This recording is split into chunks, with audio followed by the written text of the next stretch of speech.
네, 주일 예배에 나오신 여러분을 환영하고 축복합니다. 아까 강사님이 한번 인사하자고 그랬었죠. 근데 그때 아무도 많이 안 계셔서 오랜만에 가끔 인사하잖아요. 옆에 분과 함께 인사합니다. 사랑합니다. 축복합니다. 사랑합니다. 축복합니다. 네, 환영합니다. 네, 잘 오셨습니다. 네, 하여튼 궂은 날씨, 비도 오고 비도 오니까 한편으로는 시원하고 좋죠. 좀 아직은 좀 덥더라고요. 저는 그래서 지금 참 시원하고 참 좋습니다. 하여튼 가을에 하나님의 은혜와 또 감사가 넘치는 복된 우리 하루하루가 다 되기를 소망합니다. 오늘부터는 이제 마태복음 말씀을 봅니다. 지난주에도 몇 주 전에 말씀드린 것처럼 이제 우리가 말라기까지 봤고, 그래서 이제 말라기 이후에 이제 마태복음 볼 건데 몇 주 하게 될지는 아직 모르겠네요. 좀 세세하게 좀 보려고 생각은 합니다. 그래서 한 1년 정도 보게 될 수도 있겠고 혹시 더 걸릴 수도 모르겠습니다만 하여튼 천천히 우리 1장부터 28장까지 한번 같이 말씀을 한번 나눠보도록 하겠습니다. 제가 이제 대학원에서 공부했던 이제 학교에는 수원에 있었는데 이 학교는 학교마다 다 이제 처음 설립하신 분이 있잖아요. 그래서 그분을 보통 이제 존경하기도 하고 또 어떤 학교는 별로 또 안 존경하는 학교도 있는 것 같고 그러긴 합니다만 이제 정암 박윤선 목사님이라고 하는 분이 우리 학교를 설립했던 분입니다. 근데 이분은 이제 한국교회에서도 크게 존경받는 분이시고 신구약 성경을 다 이제 주석을 하셨던 분이에요. 지금도 이제 많은 분들이 이제 참고해서 보는 분이 이제 박윤선 목사님이 이제 주석이죠. 이제 대단한 일이에요. 주석을 전권을 창세기부터 계시록까지 한다라는 게 지금도 한국 사람이 쓴 주석이 그렇게 전권이 있나 잘 모르겠네요. 하여튼 그만큼 귀하고 또 했던 것이 이제 박윤선 목사님 쓰신 주석이기도 한데, 그래서 매년 정암 광자라는 것을 열어서 또 스승의 또 그 가르침을 좀 되새겨보는 시간들도 이제 갖고는 합니다. 학교에 보면 이제 뒷산에 거기에 보면 이제 무덤도 있어요, 이분이. 그래서 보통 학교 생활 하다 보면 한두 번 정도는 이제 올라가 보기도 합니다. 왜냐하면 하도 이제 학교 가면 많이들 얘기를 하고 하다 보니까 궁금하기도 하면서 하여튼 가보기는 해요. 근데 그분의 영향을 받고 가르침을 받은 분들은 큰 존경심을 나타냅니다.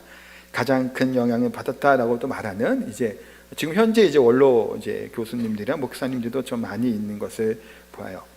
그만큼 누군가를 존경하고 또 영향을 받는 분이 있다면 참 좋기도 하고 또 그 뜻들을 기리기도 하죠.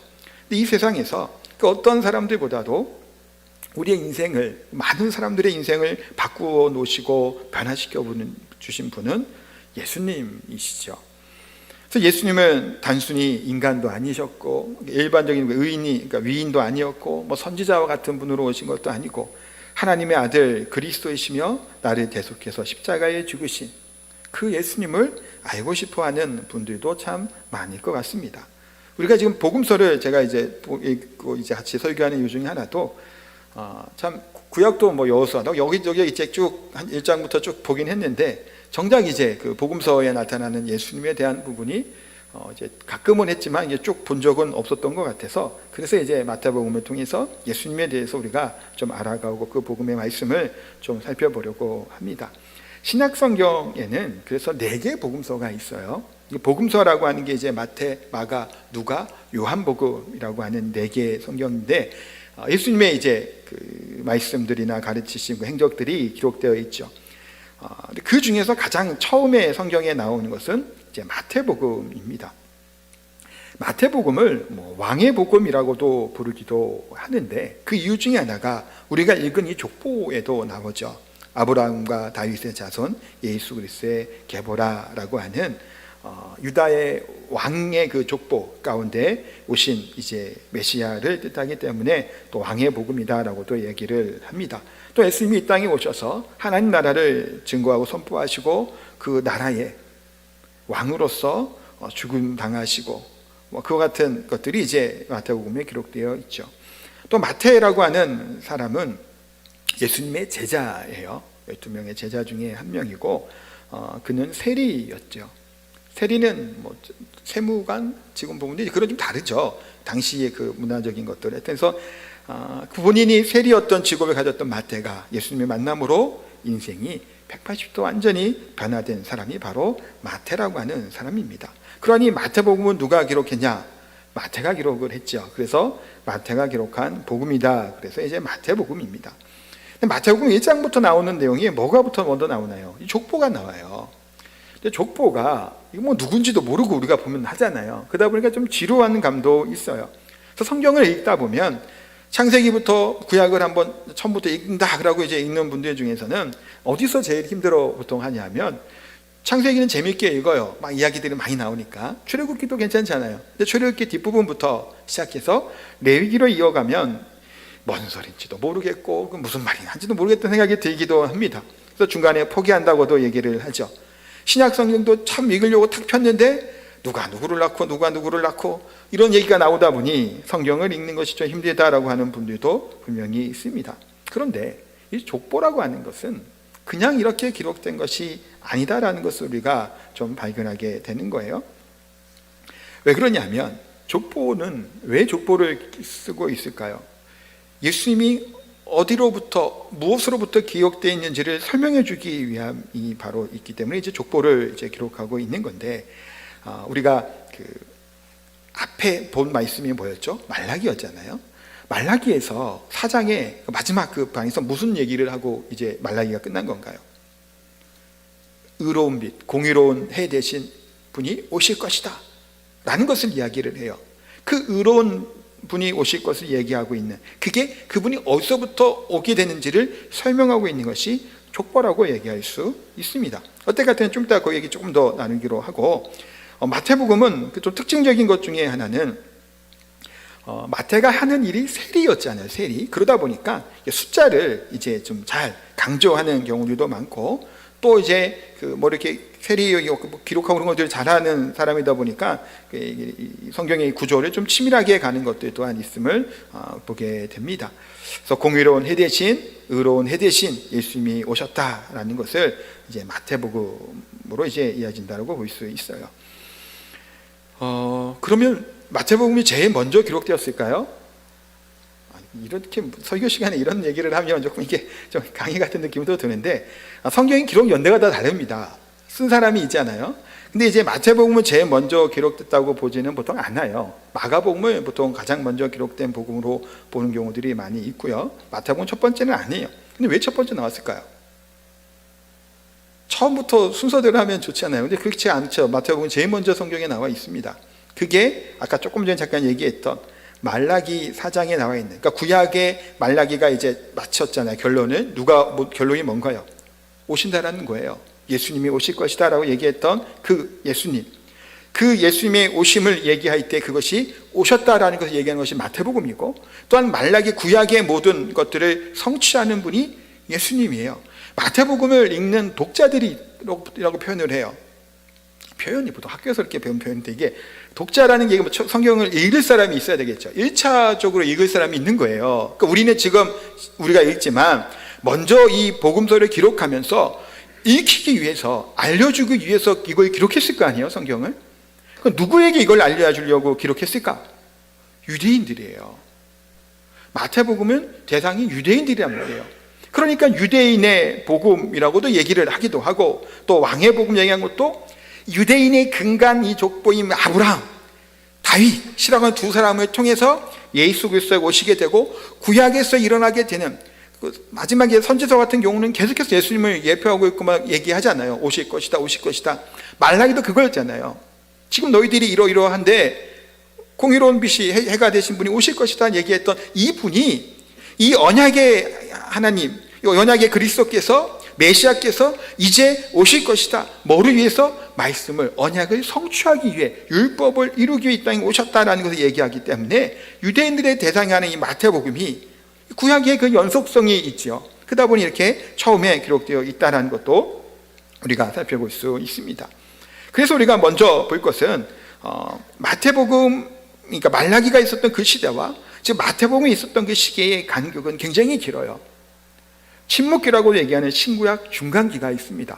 요 얘기를 잠깐 아주 간략하게만 그냥 말씀을 잠깐 드릴게요. 말라기의 배경되는 나라는 어느 나라라고 얘기했죠? 페르시아예요. 메데바사라고 페르시아고, 마태복음에 있는 그 나라는 어느 나라가 나오죠? 로마 제국이 나옵니다. 그 강의 중간에 긴 스토리들이 있는 거예요. 신구약 중간기에서 페르시아 제국과 헬라 제국이 나오고, 유대의 마카비 혁명과 하스몬 왕조, 헤롯 왕조, 그다음에 이제 로마 제국의 통치까지 이루어지는 이제 역사가 들어가 있고, 또한 이 중간기에는 우리가 북이스라엘이 망한 것은 722년이죠. 기원전. 남유다는 586년에 망합니다. 그리고 나서 70년 만에 귀환하죠. 페르시아 때 이제 서방 정책에 따라 이제 귀환하게 되고, 흩어졌던 유대인들이 성전으로 다 모이지 않았던 거예요. 다 예루살렘 온 거 아니에요. 그래서 각 마을마다 뭘 지었을까요? 회당을 지은 거예요. 우리가 복음서를 읽다 보면 회당에서 가르치시사라는 얘기가 많이 나오죠. 사도 바울도 항상 회당에 가서 복음을 전했다 얘기하는 그 회당이, 그래서 흩어졌던 자들이 모이는 공간을 내서 회당을 지은 겁니다. 거기서 율법을 공부하고 예배를 하는 것들을 하고, 그 사람들은 뭐라고 얘기하냐면 디아스포라 유대인이라고 얘기를 하는 거예요. 그러면서 이제 그 후에 뭔 일이 일어날까요? 헬라 제국이 다스렸다는 260년 헬레니즘 그 당시에 70인역이라고 하는 성경이 번역이 됩니다. 히브리어로 되었던 이제 율법서를 헬라어로 번역해서 이제 알렉산드리아 이제 도서관에 소장하고자 했던 필라델포스라고 하는 이제 형제가 그 일을 이제 추진을 하죠. 그래서 유대 제사장 대제사장이 12지파의 각 장로들을 6명씩 불러서 이제 70인역이라고 하는 이제 구약 성경의 번역서를 이제 만들게 되는 거예요. 이게 그러니까 헬라어 같은 경우는 굉장히 세계적인 언어였기 때문에 지금 영어처럼 그걸로 인해 이제 복음화되고 알려지게 되는 그 역할도 분명히 했다는 것은 분명하게 됩니다. 어쨌든 간에 그렇게 중구약, 신구약 중간기를 통해서 그 당시에 이제 사두개파, 바리새파, 에스네파 같은 파들도 일어나게 돼요. 그 헬라 제국 그 시대의 끝무렵에, 그다가 로마 제국에 들어오면서 지금 얘기하고 있는 마태복음의 이제 배경 그 나라가 된다는 겁니다. 그 신구약 중간기는 뭔 의미를 가지고 있을까요? 하나님이 400년 동안 침묵하는 침묵기라고도 얘기를 하는데, 우리가 말라기 1장에서 처음에 뭘 우리가 봤죠?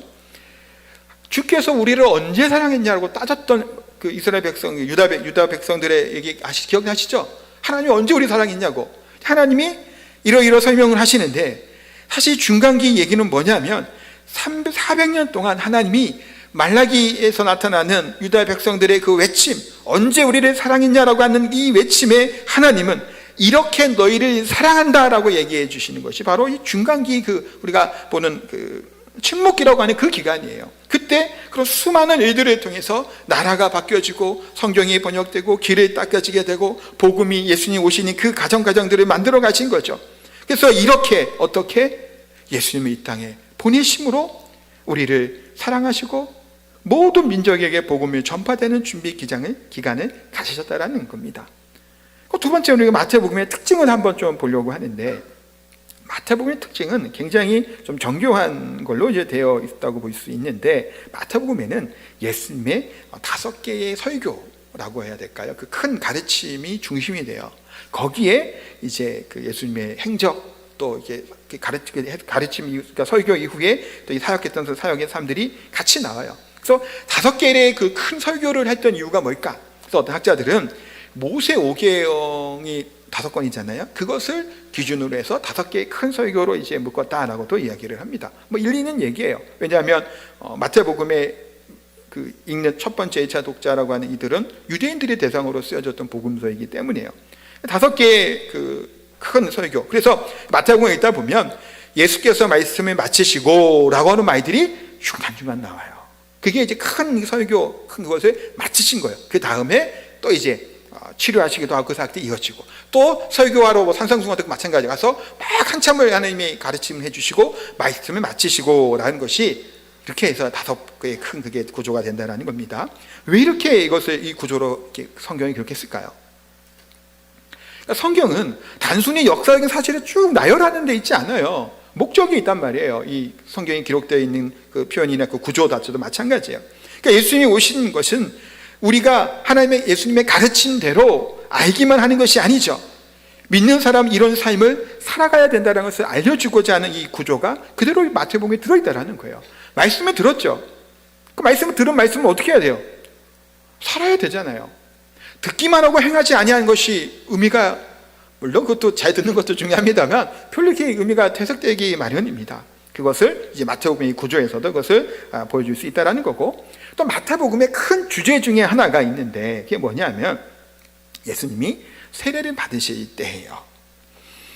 세례를 받는 이 이야기 장면들은 마태복음, 마가복음, 누가복음 세 복음서에 다 나와요. 다 나오는데 마태복음에만 나오는 이 문장이나 그 단어가 있어요. 그렇다는 얘기는 뭘까요? 마태복음의 중요한 이 주제가 바로 이것이다라는 것을 우리가 알 수 있겠죠. 자, 예수님이 세례 요한에게 세례를 받으러 가세요. 그랬더니 요한은 거절하죠. 아니, 내가 받아야 되는데 어떻게 내가 예수님께 세례 줄 수 있냐? 거절했더니 마태복음 13장 15절에 예수님이 이렇게 말씀하시는 겁니다. 같이 한번 읽겠습니다. 예수께서 대답하여 이르시되 이제 허락하라. 우리가 이와 같이 하여 모든 의를 이루는 것이 합당하니라 하시니 이에 요한이 허락하는지라. 아멘. 자, 뭐라고 얘기하죠? 하나님의 의를 이루시기 위해 이 땅에 오셨다라는 거예요. 예수님이 이 땅에 오신 목적이. 그게 마태복음에서 얘기하고자 하는 예수님의 모습이에요. 그래서 아까 먼저 제가 이 내용을 하려고 먼저 잠깐 얘기했지만 말라기 구약의 그것들을 의를 예수님이 뭐 하시는 것? 예수님이 이루시는 거예요. 구약에서 얘기했던 건 뭐야? 율법을 지켜라. 그러면 산다라는 거잖아요. 율법을 지킬 수 있나요? 없나요? 못 지키는 거예요. 하나님의 의가 사실 율법을 통해서 그것을 보여주셨는데 그것을 못 지키죠. 그러니까 예수님이 오셔서 뭐 하는 거예요? 하나님의 의를 이루시는 거예요. 그래서 말라기 뒤에 나와 있던 공의로운 해, 공의로운 태양 대신 예수 그리스도가 이 땅에 오심으로 치료의 강선을 발하여 주실 것이라고 얘기하는 그때가 바로 그분이 누구라는 건가요? 예수님이라는 거예요. 그걸 마태복음에서 설명하고 있습니다. 그러기에 우리로 하여금 제 용서를 받고 하나님 백성이 되게 하시는 그것이 뭐라는 건가요? 하나님의 의를 입는 자가 될 때 그것이 가능하다는 것을 말씀하고 있지요. 이 의라고 하는 것은 단순히 종교적인 의가 아니죠. 예수님을 믿고 말씀대로 사는 것을 이야기할 뿐만이 아니라 우리들의 공로, 행위를 얘기하는 것이 아니에요. 예수님 자신을 철저하게 우리 믿는 것이고 예수님 또한 하나님의 말씀 앞에 순종하는 모습으로 하나님의 의를 이루심처럼 하나님의 말씀 안에 거하며 오직 예수 그리스도 외에는 우리의 의가 없음을 고백하고 나아가는 것에 대해서 성경은 말씀하고 있습니다.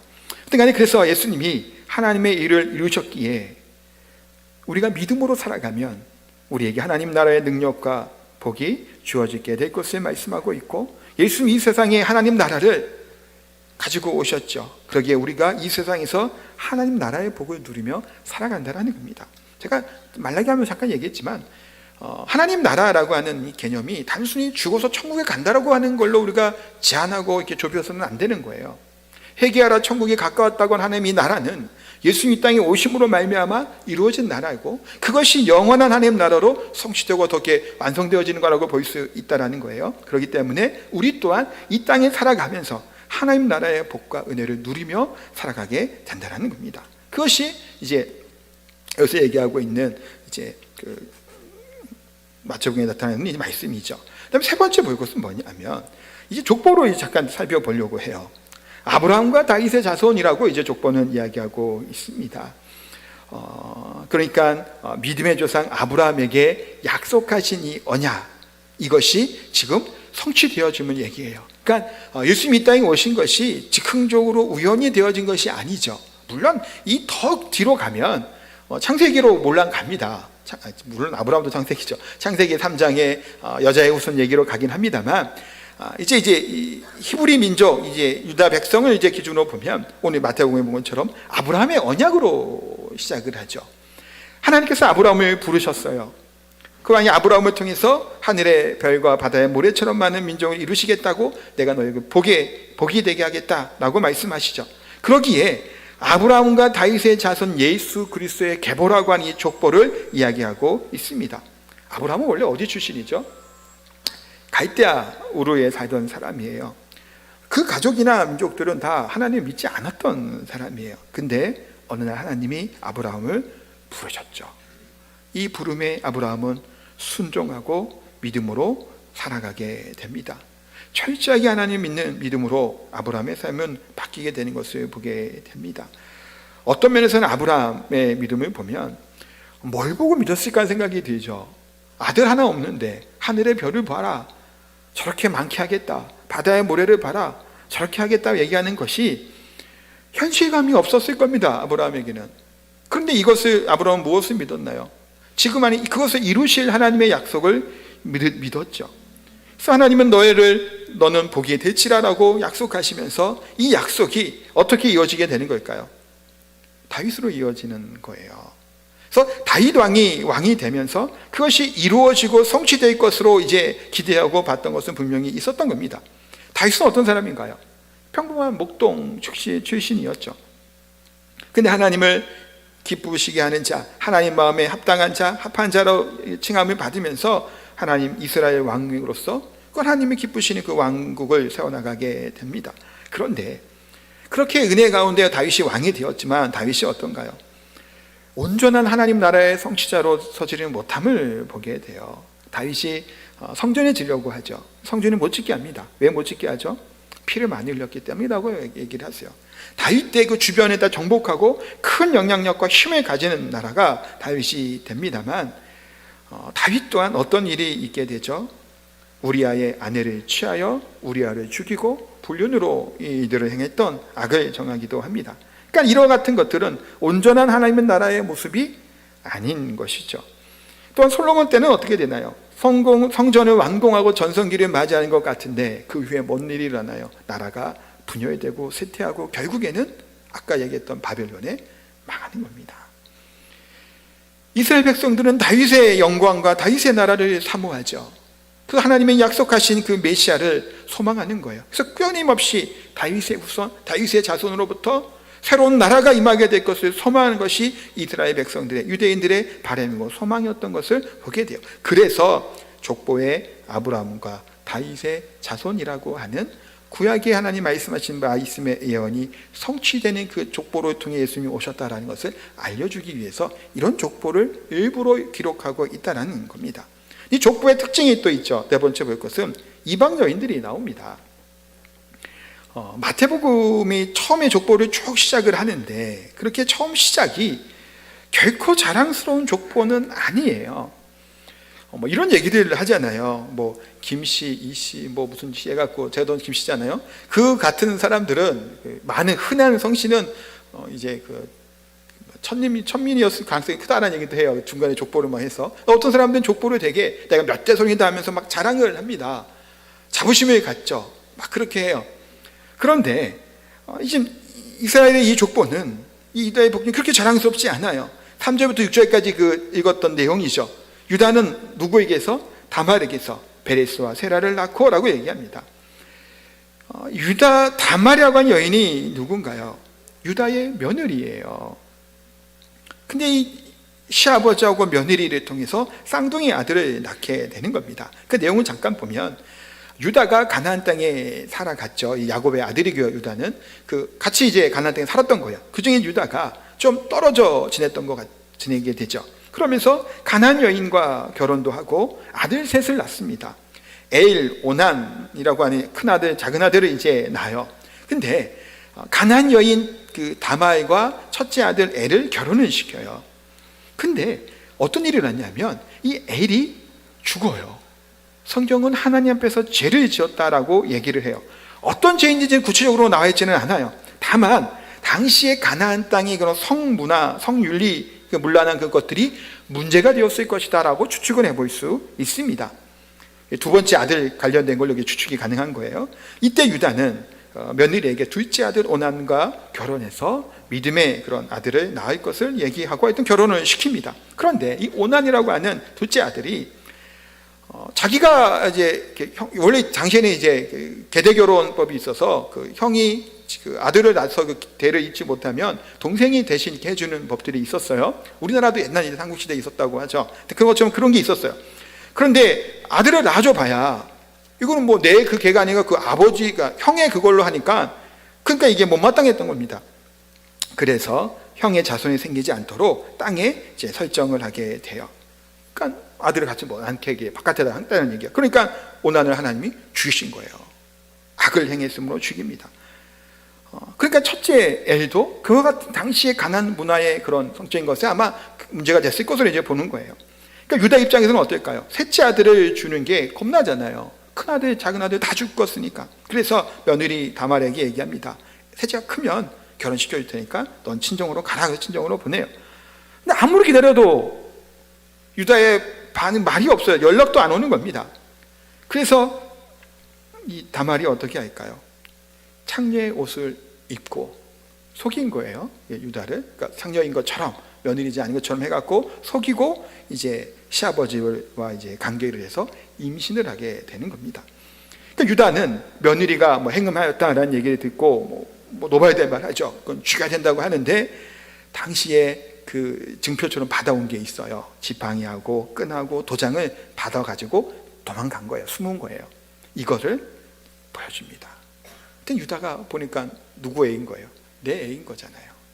그래서 내가 더 의롭다는 얘기도 하면서 하여튼 관계가 이렇게 끝나가게 되는 거예요. 그러면서 유다가 이제 어떤 목사님 그런 유다가 이와 같은 것들을 통해서 잠깐 곁다리로 가나안 문제에게 분할됐다가 다시 이 사건을 통해서 하나님 앞에 또 바로 섰을 것이다 라고 이제 보기도 합니다. 어떤간 이 여인은 하나님께서 멸하라고 했던 가나안 여인이고 이방 여인임에도 불구하고 하나님의 말씀에 붙든 여인으로서 유다의 그 족보에 위대한 믿음의 어머니의 모습으로 그 이름이 기록되어 있음을 보게 돼요.